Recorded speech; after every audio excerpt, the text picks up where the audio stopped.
Running Man is very deliberately grounded and gritty, and we wanted it to feel like you were on the ground with Ben. But like that's the thing. I mean, and it goes back to when you're saying about Cape Break. It's not necessarily.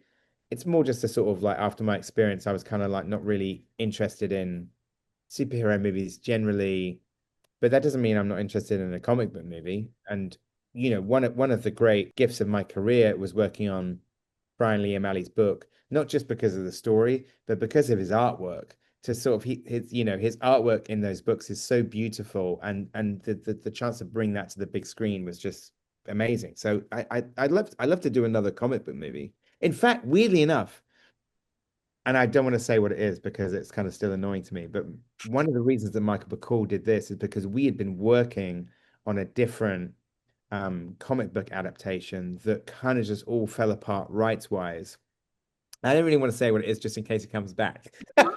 Yeah, fair enough. It was actually the reason that he was my first call on the Running Man is we'd written this whole other treatment for something and then the rights got complicated and it didn't happen. But we'd had so much fun. It was the first thing we'd done together since Scott Pilgrim.